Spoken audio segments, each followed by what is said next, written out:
Boot sequence initiated. Cogitator maintenance terminal. Forge Fane Tertius 9. Caldreth Majoris. Segmentum Obscurus. Error. Mnemonic core fragmentation at 63%. Chronostamp partially corrupted. Date index reconstructed as 2-02. Post-founding. 41st millennium. Record type classified as shift log. Audio mnemonic capture. Night cycle workers. Sector 12. Ammunition press sublevel. Warning. This data slate was recovered from Ventilation Maintenance Shaft 77 Alpha. It was found fused to organic residue that could not be identified. The Adeptus Mechanicus has flagged this record as potentially corrupt. The Ordo Xenos has flagged this record as classified. These two designations are in conflict. No resolution has been issued. By the grace of the Omnissiah, let the machine remember what the flesh has forgotten. Playback commencing. My name is Varric Solon. I am a Macro-Welder. 3rd grade, Forge Fane Tertius 9. I am a loyal servant of the God Emperor of mankind and a dutiful laborer in his eternal war. I am recording this because someone has to know what happened on the night the machines went silent and the dark came alive. I want to say it clearly, while my mind is still my own. While I can still tell the difference between what I saw and what the fear wants me to believe I saw. I am not mad. I am not warp-touched. I know the difference between a nightmare and a memory. And this, all of this, was real. They are going to tell you it was a reactor malfunction. They are going to tell you there was a gas leak in the lower press chambers, that the fumes caused hallucinations, that the deaths were industrial accidents. They are going to tell you that 612 workers on the night shift of Sector 12 simply died. Because the Forge Fane is old and machines fail and people die in Manufactorums every single day, across every single world in the Imperium. They are lying. Something came up through the floor of Forge Fane Tertius 9. Something metal and old and hungry in a way that metal should not be hungry. And it wore our dead like clothing. I need to start at the beginning. I need to tell it in order, or it will all come apart. The night shift on Sector 12 began at the 20th hour. As it always did. The chrono chime rang through the Vox horns mounted along the upper gantries, that same flat dead tone that had marked the start of every shift for every year of my adult life. 17 years I had worked the presses. 17 years of 12-hour shifts in the heat and the smog, breathing recycled air that tasted of copper and promethium. Feeling the vibration of 10,000 machines through the soles of my boots until my teeth ached and my dreams rattled. You do not work a Manufactorum. You endure it. You offer your body to it, like a tithe. And every shift, it takes a little more hearing, a little more feeling in your fingertips. A little more of whatever softness you had left when you walked through those iron doors for the first time as a young man. Sector 12 was deep in the belly of the Forge Fane, 6 levels below the surface. The ceilings were 30 meters high, vaulted like a cathedral, held up by columns of black iron. as thick as hab blocks. The air was a permanent yellow haze from the chem vents, and the noise, the noise. The ammunition presses ran day and night, stamping out bolt-round casings by the million, feeding the Emperor's wars on 100 fronts. Each press was a massive thing, a tower of gears and hydraulic rams that punched downward with enough force to flatten a man into a wet, red stain. And between the presses stood the welding stations, where workers like me sealed the casing seams before they moved down the conveyor lines to the next stage. That was my life, my arc torch at my station, and the endless casings rolling past. The heat of the weld, the flash of the arc, the ache in my shoulders, the slow deadening of thought that comes when you do the same thing 10,000 times in a single shift. I arrived that night with the others, shuffling through the main access corridor in a long gray line. We wore our standard issue coveralls, the color of old rust, stained with oil and metal dust that never fully washed out. Rebreather masks hung around our necks, ready to be pulled up when the chem vents belched something particularly foul. Most of us had our eyes down. You did not look up in the Manufactorum. Looking up meant seeing the overseers on their gantries, and seeing the overseers meant being seen. Shift Warden Crassus was already at his station on the main observation platform when we filed in. A broad man, with a face like a clenched fist and a shock maul on his belt that he used more often than regulations permitted. The overseers answered to him, and we answered to the overseers, and the overseers answered to the tech adepts above them, and the tech adepts answered to the fabricator seniores, and the fabricator seniores answered to the planetary governor, and the governor answered to the emperor, blessed be his name, who sat upon the golden throne, and presumably had better things to worry about than whether Varric Solon met his casing quota.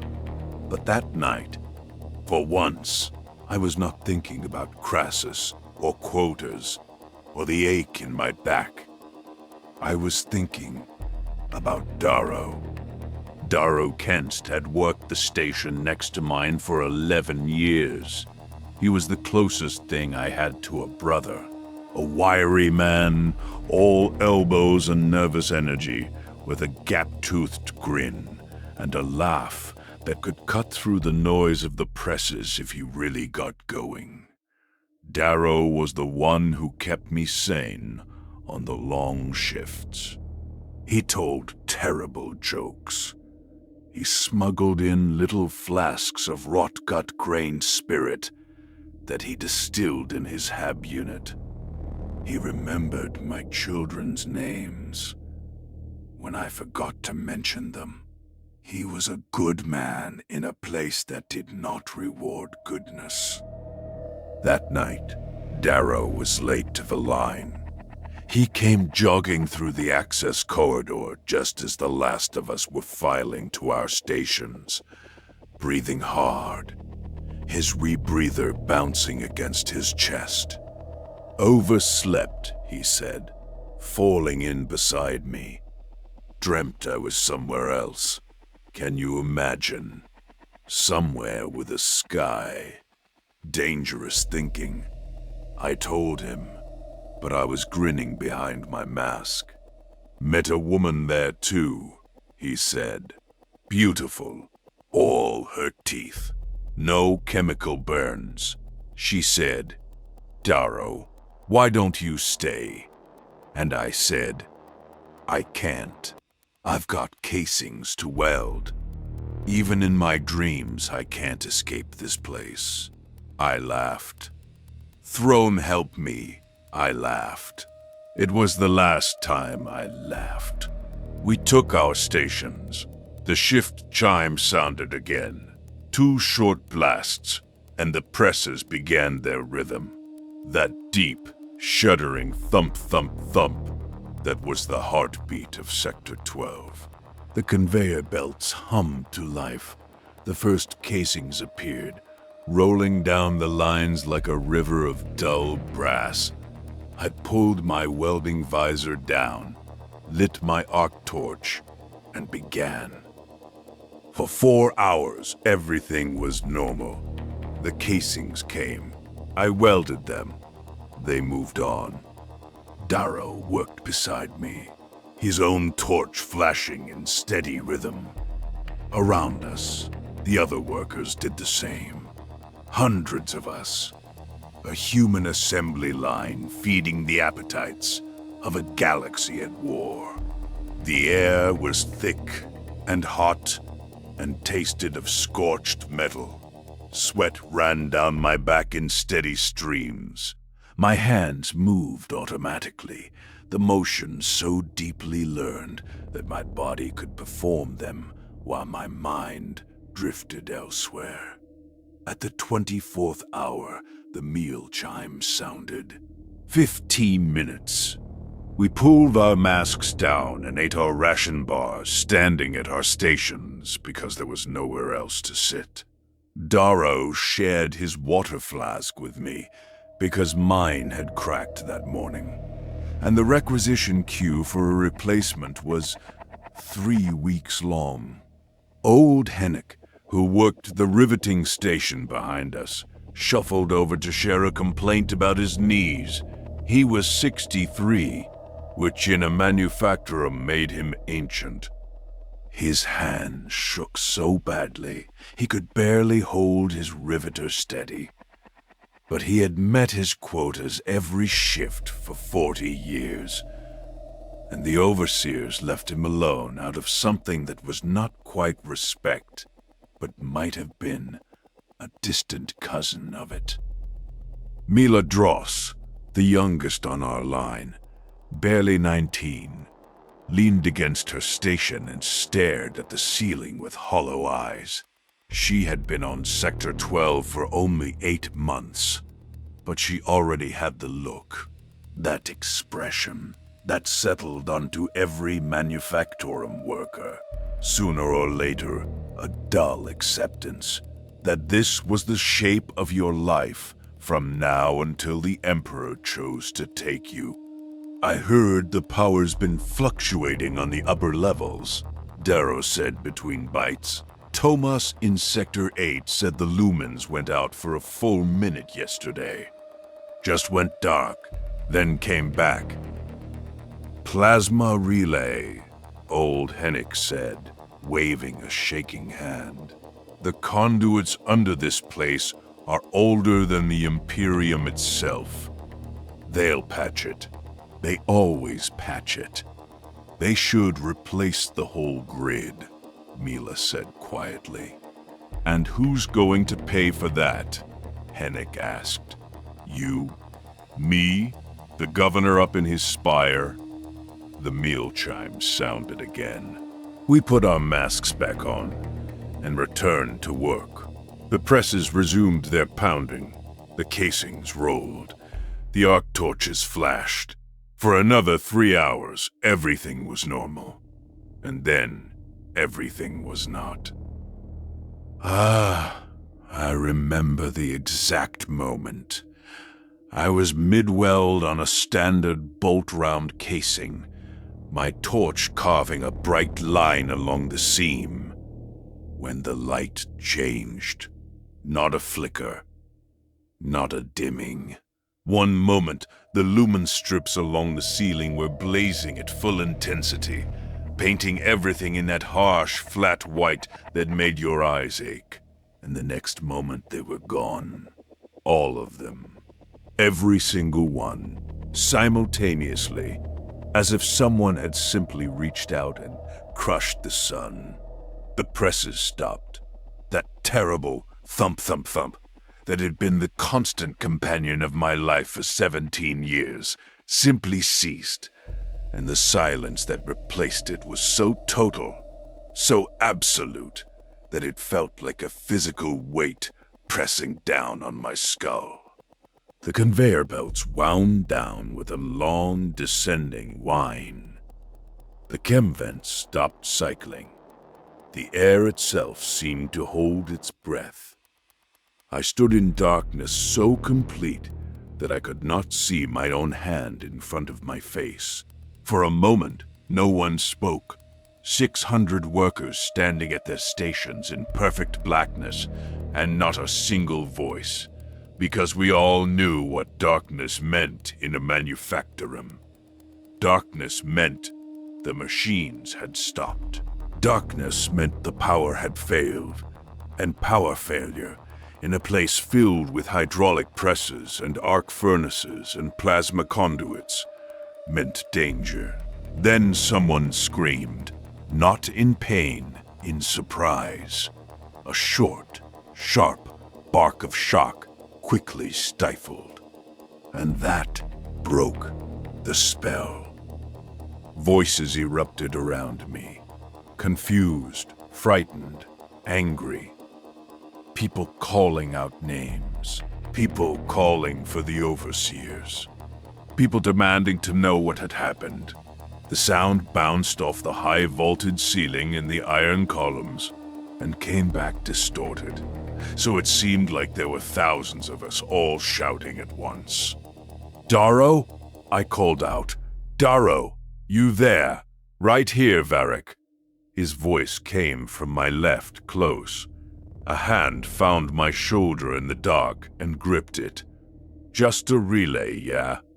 Just a blown relay." "Has to be," I said. But something felt wrong. I cannot explain it better than that. Something in the quality of the darkness, in the depth of the silence beneath the shouting voices. It was cold. The Manufactorum was never cold.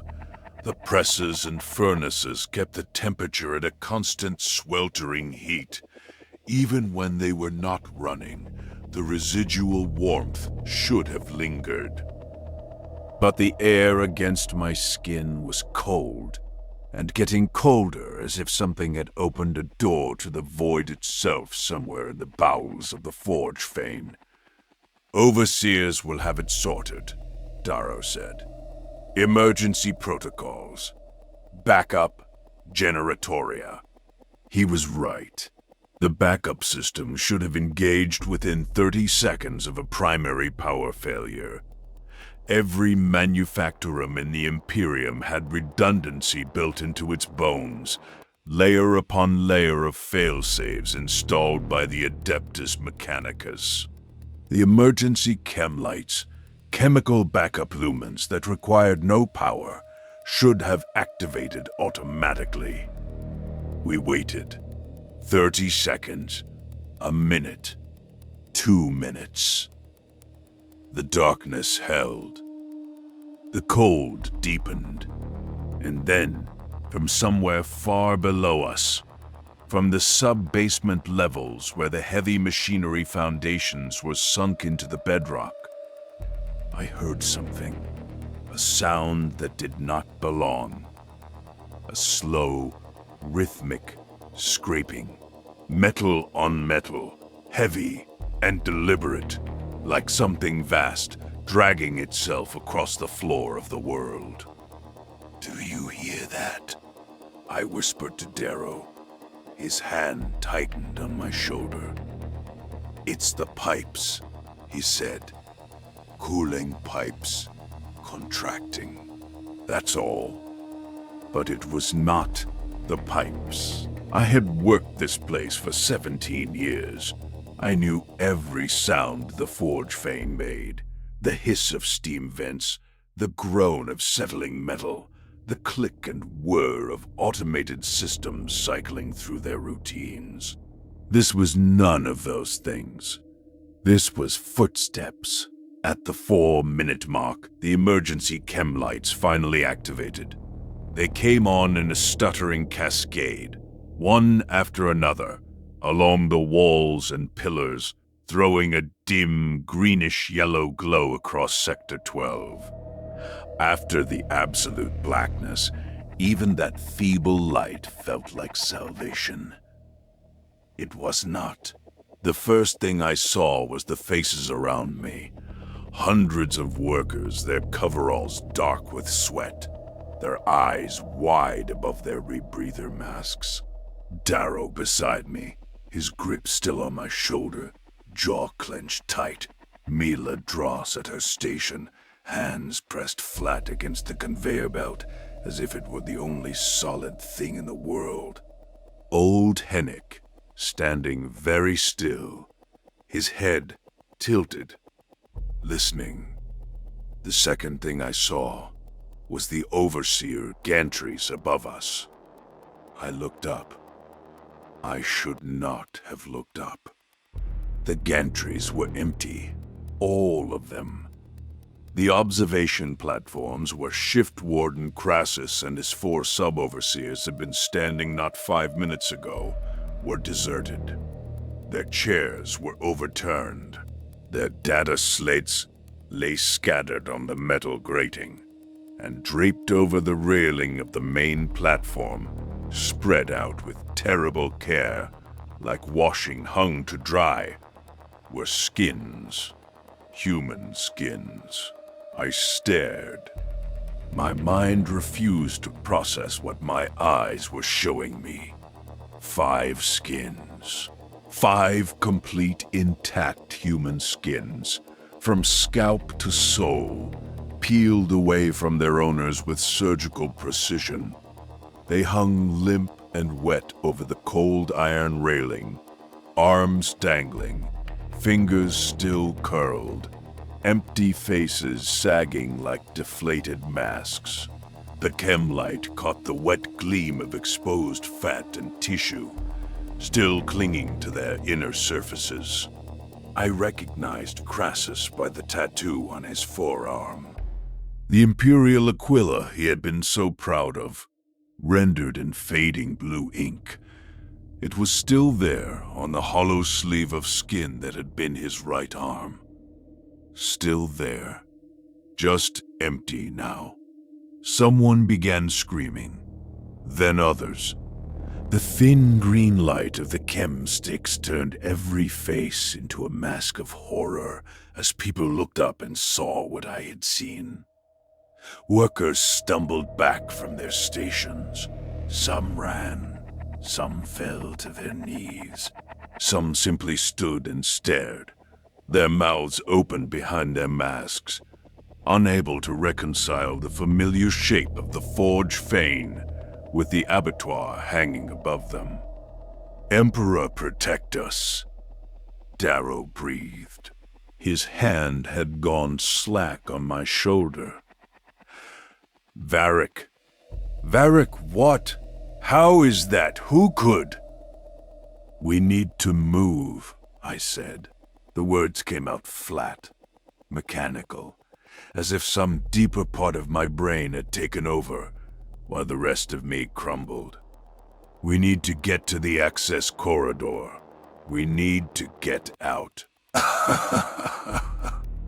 I grabbed Darrow's arm and pulled him toward the main corridor. Others had the same idea. Workers were streaming away from their stations, pushing toward the exit. The emergency chem-lights cast long, sickly shadows between the silent presses, and in those shadows, things seemed to move. I told myself it was just the crowd, just people running, just the play of light on metal.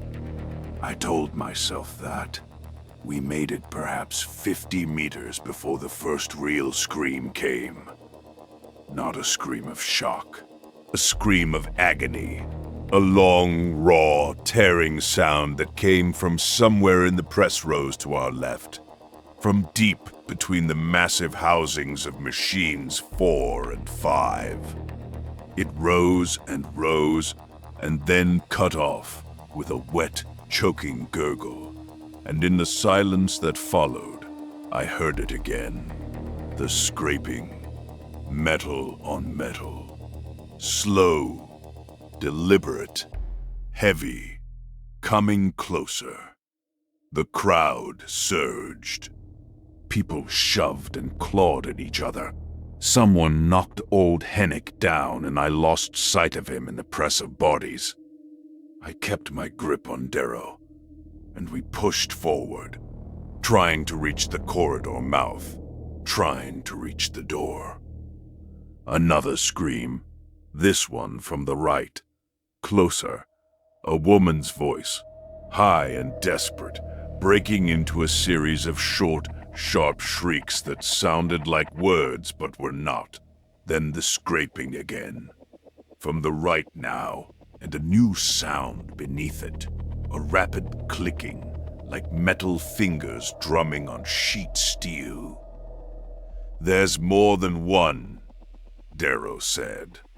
His voice was barely audible. "Varric, there's more than one." The crowd had stopped. The access corridor was ahead of us. I could see the heavy blast door and the chem-light glow, but it was closed, sealed. The emergency lockdown protocols had engaged when the power failed, and without a manual override key or an adept cipher code, that door was a wall. We were sealed in. A big man, a press operator named Fenn, was hammering on the door with his fists. "Open it," he screamed. "Open it! Open it! Someone open this door!" And then the chem-lights on the eastern wall went out. Not all of them, just 4 in a neat row, as if something had passed in front of them, blocking their glow for an instant before moving on. But they did not come back on. Whatever had blocked them had also crushed them. I heard the faint crunch of glass and metal being ground together. In the diminished light, in the deeper shadows between presses 7 and 8, I saw it. I saw it. It was tall, taller than a man by half. A frame of metal, dark and angular, moving with a jerking, stuttering gait that was almost mechanical, but not quite. Its limbs were too long.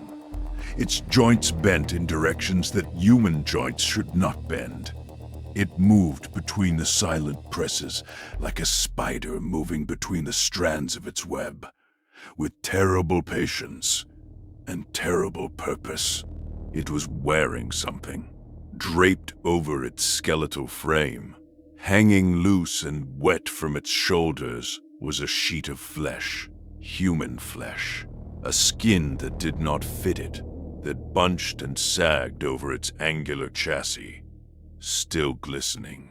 The face of the skin hung across its chest like a grotesque bib, the mouth open in a permanent, silent scream. Its own face, the face beneath the stolen skin, was a skull. A metal skull, with deep-set eye sockets that burned with a cold, pale green light. A light that had no warmth in it, no life. Nothing that any living thing should recognize as illumination. It was the light of dead stars, the light of a tomb. Its hands ended in long, curved blades where fingers should have been, each one as long as my forearm, dark with something wet. They clicked and scraped against each other as it moved, producing that rhythmic tapping sound that I will hear in my nightmares until the Emperor takes me. It was not alone. Behind it, emerging from the shadows in a staggered line, came others. 5, 10, more. Each one the same skeletal frame. Each one draped in stolen skin. Each one burning with that dead green light. They moved through the press rows like a pack of predators, silent except for the scraping of their claws and the wet slap of loose flesh against metal bones. No one screamed this time. We were past screaming. I looked at Darrow, and his face was blank, drained of everything except a pure distilled terror that I had never seen on another human being. The creatures spread out. They moved to encircle the crowd at the door. And then they began. I do not want to describe what happened next. I do not have words for it. I do not have the courage. I will say only that the sounds will never leave me. The shriek of metal claws on bone. The wet, heavy tearing. The screams that turned to gurgles that turned to silence. The creatures worked with a methodical, unhurried patience that was worse than frenzy. They were not angry. They were not cruel, not in the way that living things are cruel. They were performing a function, harvesting, collecting. Each one took its kill. And, with those terrible blade fingers, began to separate skin from muscle with the precision of a chirurgeon. They wanted our skins, not our lives. Our lives were incidental. They wanted to wear us. I ran.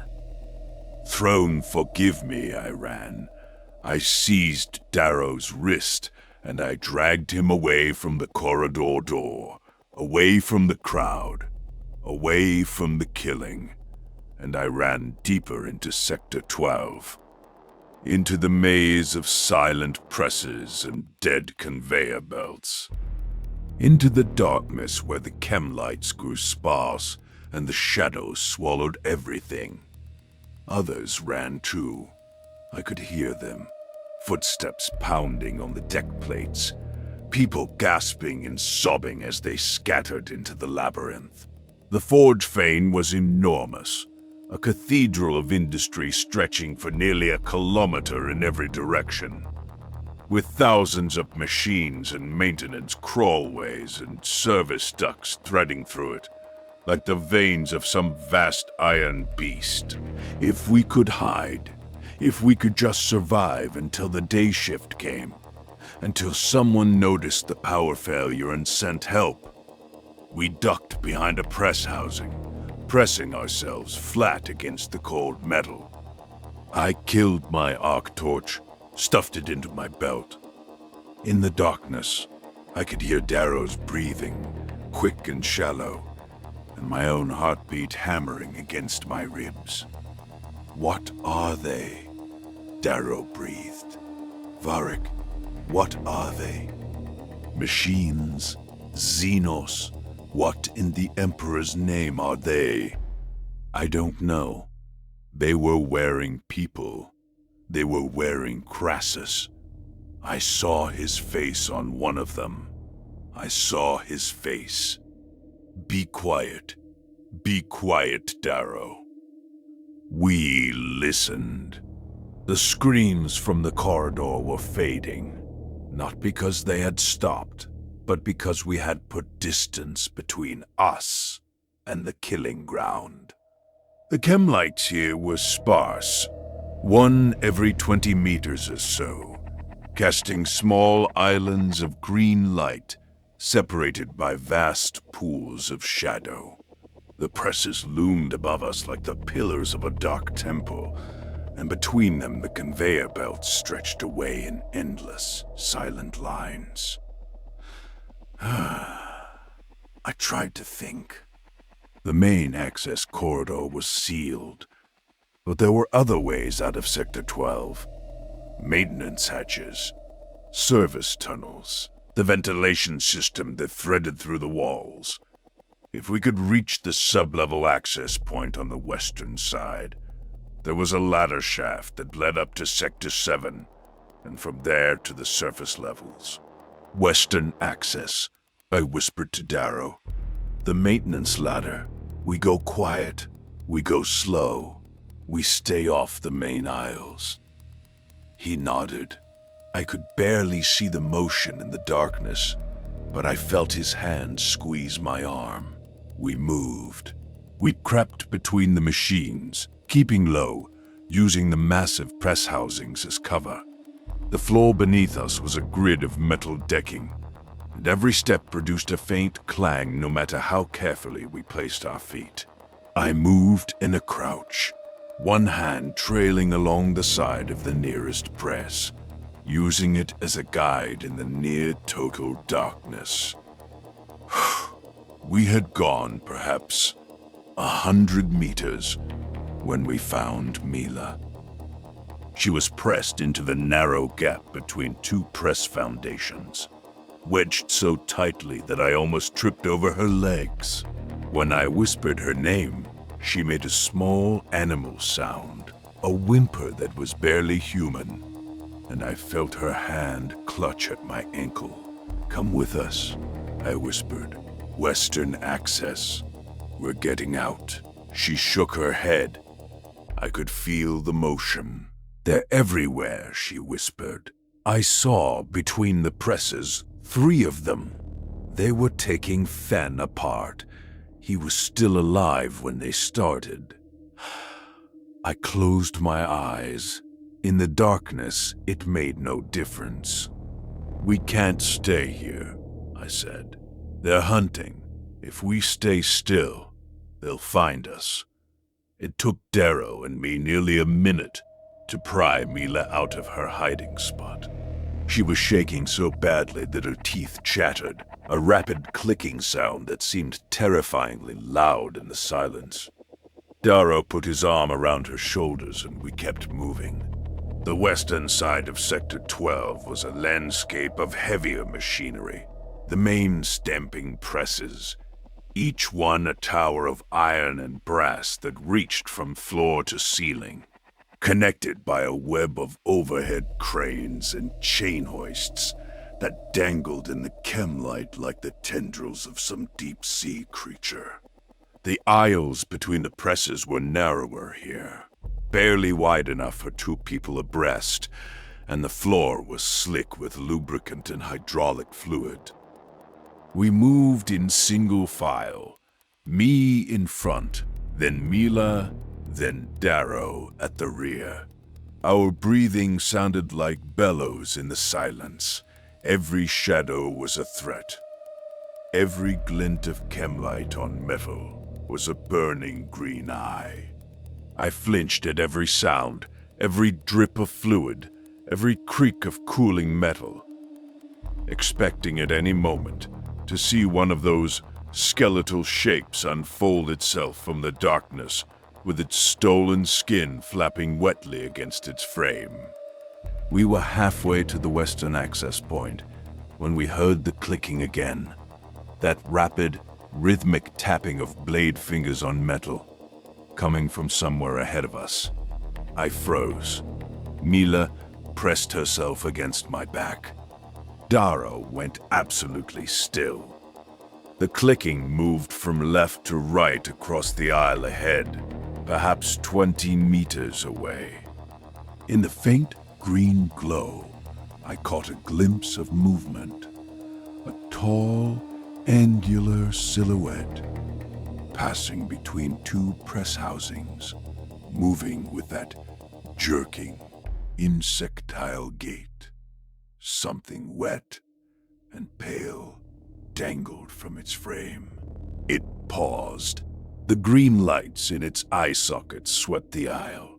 I pressed myself flat against the press housing and pulled Mila down with me. Darrow crouched behind a lubricant drum. We did not breathe. We did not move. The thing stood in the aisle for what felt like an eternity. Its skull face turned slowly, scanning. The clicking of its blades continued. A nervous, hungry sound, like a man drumming his fingers while waiting for a meal to be served. Then it moved on. disappearing into the shadows with a final scrape of metal feet on decking. We waited. 1 minute. 2. Then I waved the others forward, and we crept on. The western access hatch was a small, heavy door set into the wall between 2 support columns, sealed with a manual locking wheel. No power required. When I saw it in the chem-light glow, I nearly wept with relief. I seized the wheel and turned it. It did not move.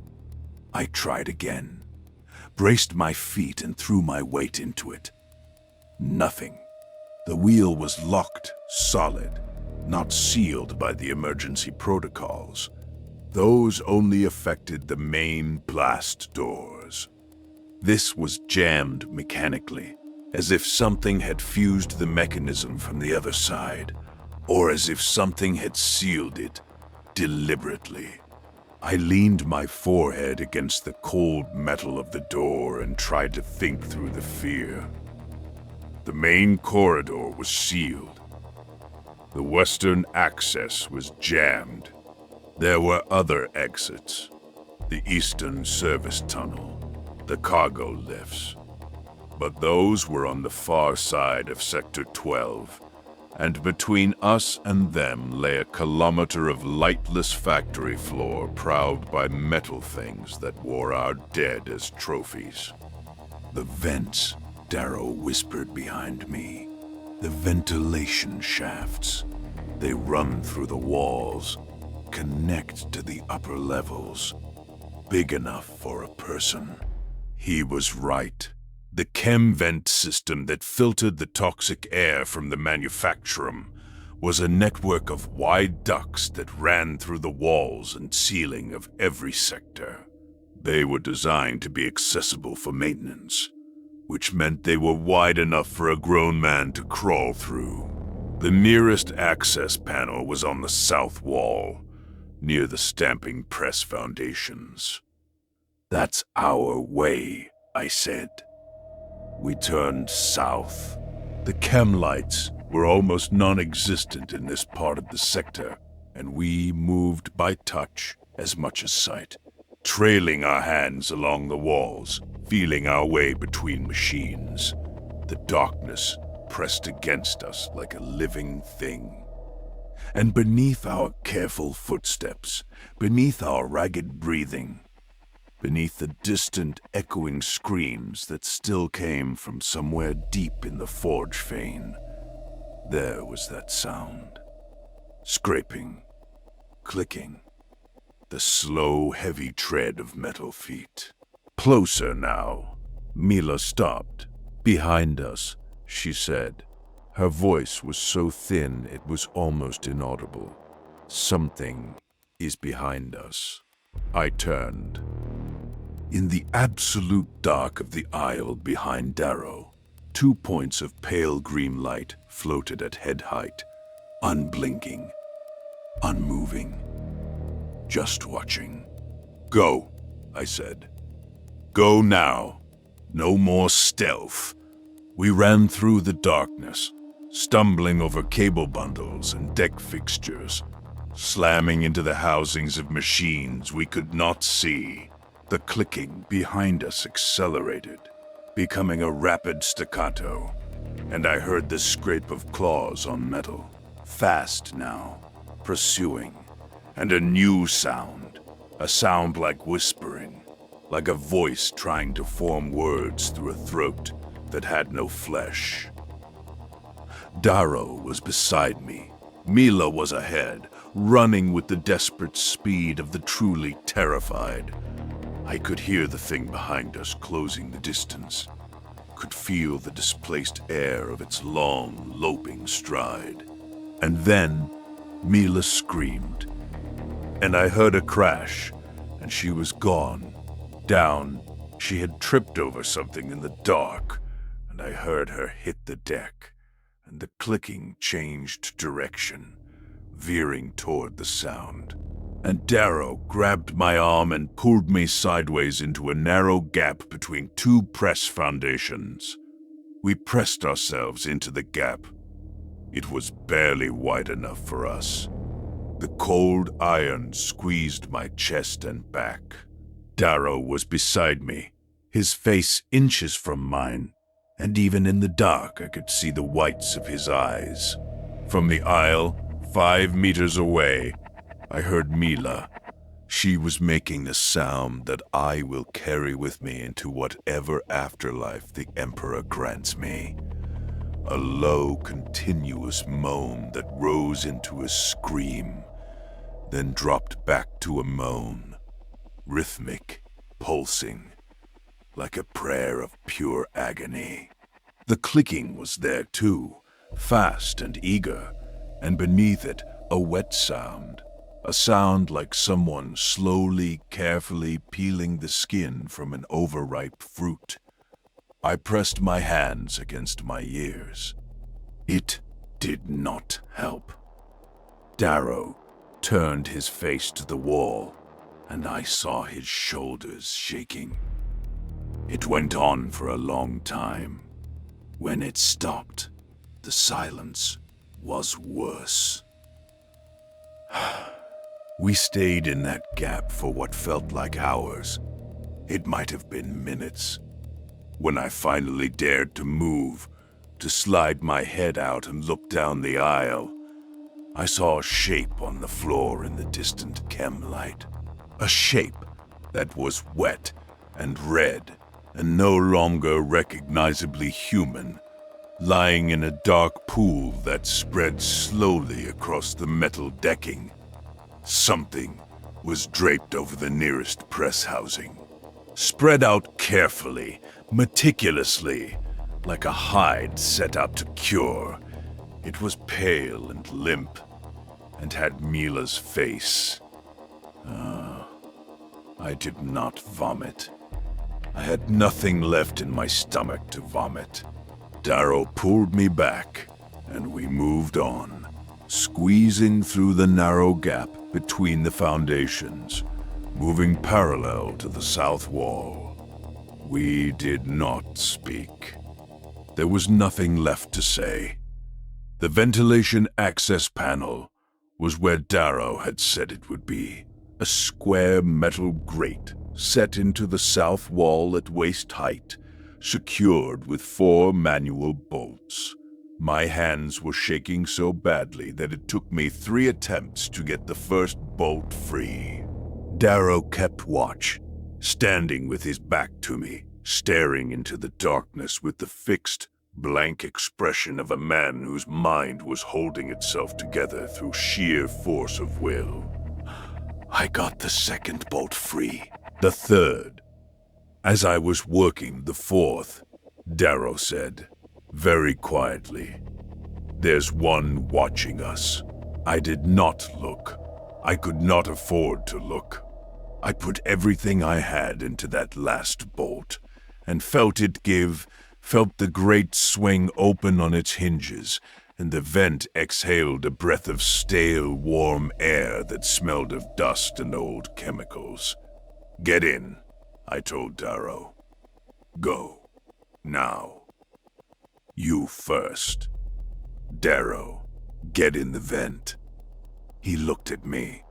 In the faint chem-light, his face was a ruin of fear and exhaustion. And something else. Something that looked horribly like resignation. "I'll be right behind you," he said. "Go." I went. I crawled headfirst into the ventilation shaft, my shoulders scraping the sides, my hands finding purchase on the ribbed metal floor of the duct. It was narrow, barely wide enough for my body. I pulled myself forward 1 meter, 2 meters, and then turned to look back. Darrow was at the opening. He was half inside, one hand reaching toward me, and then he was not. Something pulled him out. It happened so fast. One moment, his hand was stretching toward mine, our fingers almost touching, and the next, he was yanked backward out of the vent, with a force that cracked the metal grate against the wall. He did not scream. There was a sound, brief and terrible, of metal piercing flesh, and then a wet gasp, and then silence. I lay in the vent, and I could not move. My body had simply stopped responding to my commands. My hands were clamped against the duct floor. My legs were rigid. My breath came in short, shallow gasps that fogged the metal in front of my face. From outside the vent, from very close, I heard the clicking, and then the scraping. Slow, patient. Something was moving toward the vent opening. I should have crawled.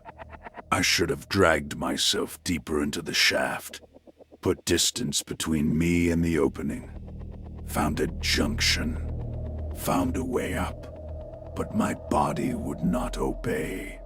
Fear had reduced me to an animal, a rat frozen in the gaze of a predator, incapable of thought or action, aware of nothing except the sound of my own heartbeat and the slow, deliberate approach of something that wanted to wear my skin. The chem light from the sector floor threw a faint glow through the vent opening. In that glow, I saw a shadow fall across the mouth of the shaft. Something was bending down. Something was lowering its head to peer inside. A skull filled the opening of the vent.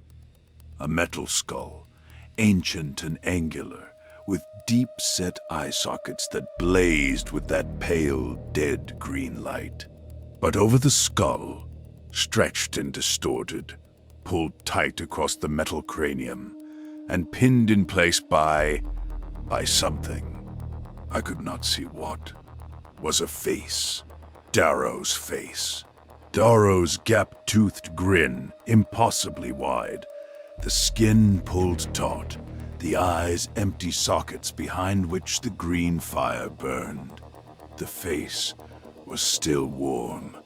I could see steam rising from it in the cold air. The mouth was open, frozen in an expression that might have been surprise or might have been a scream. And the metal skull beneath it shifted, tilted, as if studying me with a curiosity that was utterly alien and utterly devoid of anything I could recognize as thought. It looked at me with my best friend's face. The blade fingers reached into the vent, long, curved, dark, with blood. They clicked against the duct walls, scraping, probing, reaching for me. The shaft was narrow enough that they could not extend fully, the claws scoring deep gouges in the metal as they stretched toward my boots. I found my voice. I do not know where it came from. Some deep, animal place beneath the fear, beneath the grief, beneath the 17 years of exhaustion, and the weight of a life spent in service to an Imperium that would never know or care that Varric Solon existed. I screamed. And I crawled. I dragged myself deeper into the ventilation shaft with a strength I did not know I possessed. My elbows and knees tore against the ribbed metal. My coveralls ripped, my skin scraped raw. Behind me, the claws screeched against the duct floor, still reaching, still grasping, and the clicking rose to a frenzied pitch, a staccato cascade of blade on metal that echoed through the shaft like the chattering of some impossibly large insect. But the shaft was too narrow. The thing, the skeletal machine with Darrow's face, could not fit its angular frame into the vent. I heard it trying, heard the shriek of metal on metal as it forced its shoulders into the opening, but the duct duct was designed for human maintenance workers, not for whatever nightmare of ancient engineering these things were. The claws scraped one final time, so close to my boots that I felt the displaced air, and then withdrew. I did not stop crawling. I crawled until the opening was far behind me. I crawled until the sound of clicking faded into silence. I crawled until the shaft branched, and I took the left fork, then the right, then another left, putting as many turns between me and the thing as I could. The duct was pitch black. I could see nothing. I could only feel the ribbed metal beneath my hands, and the walls pressing in on either side, and the warm, stale air that tasted of dust and forgotten years. Finally, I stopped. I lay face down in the ventilation shaft, and I shook, great racking tremors that rattled my body against the duct floor. I pressed my face into the crook of my arm, and I wept, silently, desperately, mourning Darrow, mourning Mila, mourning old Hinnick, mourning every soul in Sector 12 who had walked through the access corridor at the 20th hour and would never walk out again. I do not know how long I lay there. The darkness in the vent was absolute, and without the chrono chimes I had no way to track the passage of time. Minutes. Hours. There was no way to know. I know I slept, or passed out, because there were gaps, moments where I was lying in the dark with my cheek against the metal, and then I was somewhere else in my mind, standing in a bright place that might have been a memory of childhood, and then I was back in the shaft, and the cold had seeped into my bones and my fingers were numb. I know I heard things while I lay there.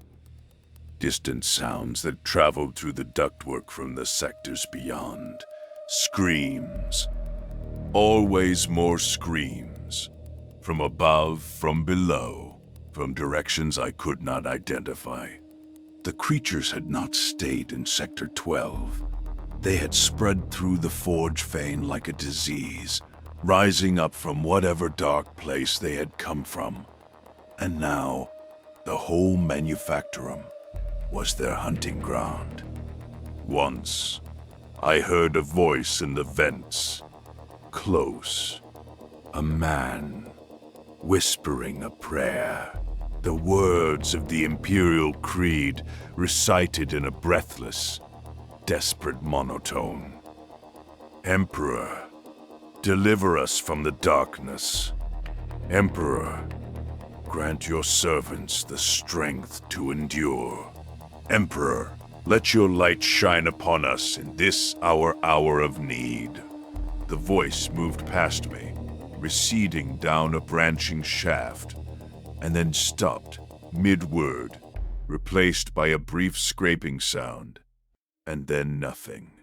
I pressed my hands over my ears, and I recited the creed myself, silently, mouthing the words into the darkness, because there was nothing else left.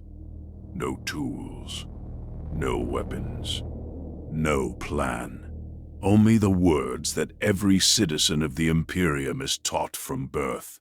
The words that are supposed to hold back the night. They did not hold back the night. The night was already inside, and it was made of metal and stolen flesh. Eventually, I moved. Not because I found courage, because the cold became unbearable. And I knew that if I stayed still any longer, I would die of exposure in the ductwork and be found, if I was found at all, as just another body in the Manufactorum's long roll of the dead. I crawled upward. The ventilation system ran vertically as well as horizontally. with angled shafts connecting the different levels. I found one by feel, my hands discovering the upward slope in the dark, and I pulled myself up it, bracing my knees against the sides, inching higher and higher through the guts of the forge vein. I do not know how many levels I climbed. 2, 3, more. The shafts blurred together in the darkness, one ribbed metal tunnel after another, identical and endless. At some point, the air grew warmer, and I smelled something that might have been the surface. Recycled air mixed with the faintest trace of natural atmosphere leaking through 1,000 tiny gaps in the forge vein's ancient skin. I found a grate. Pale light leaked through it, not chem-light, but something else, something dimmer and more diffuse. Dawn light.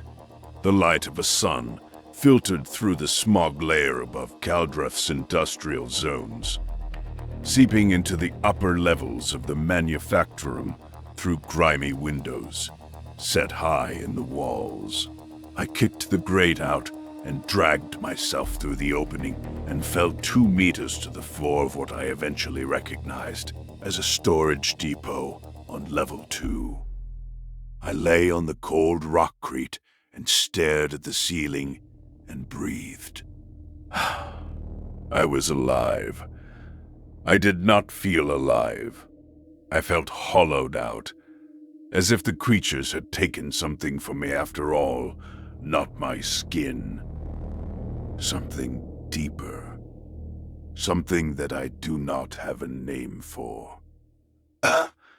It took me another hour to find my way to the surface.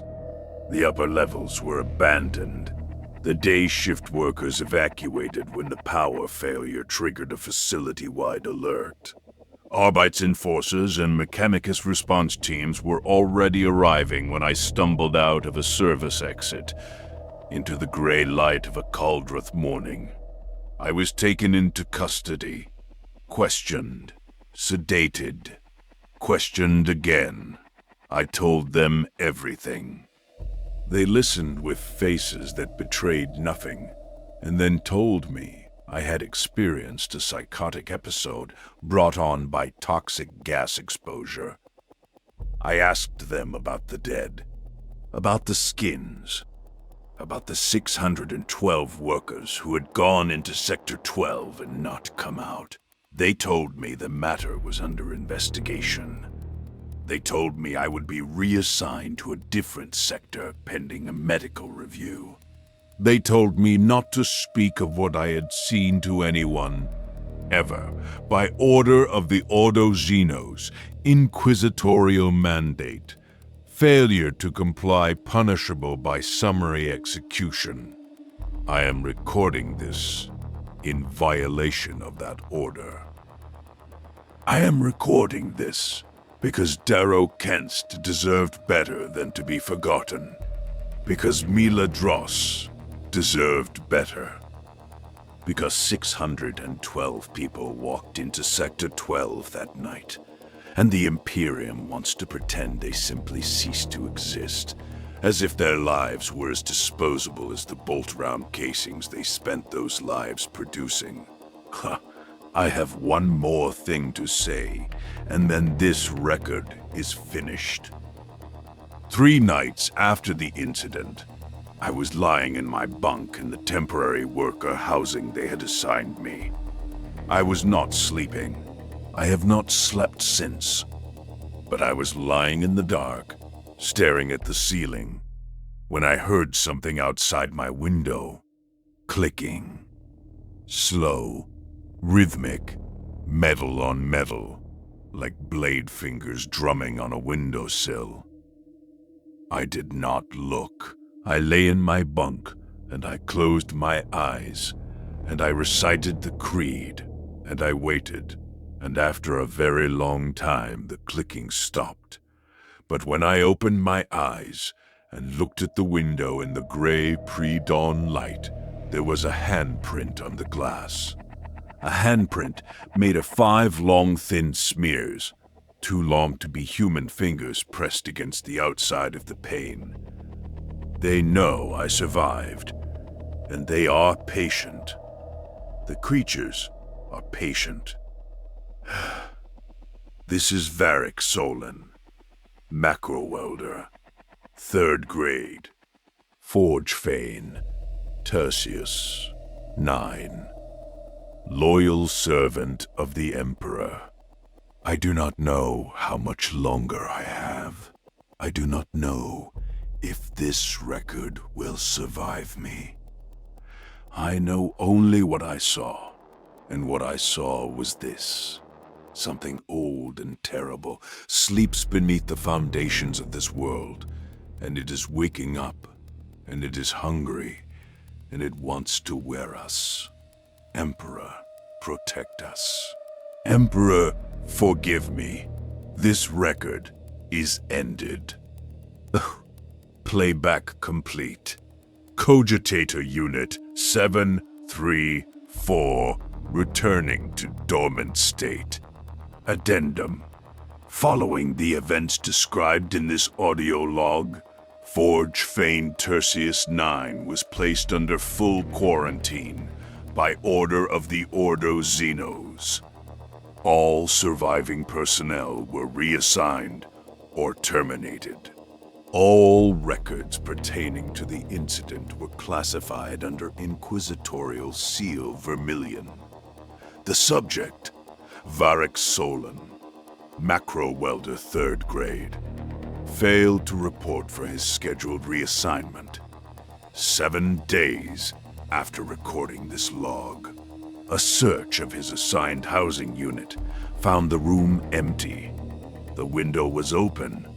The bedsheets were stained with traces of an unidentified metallic residue. No body was recovered. No further investigation was authorized. File archived. Praise the Omnissiah. Let the machine remember. Let the flesh be forgotten. End of record.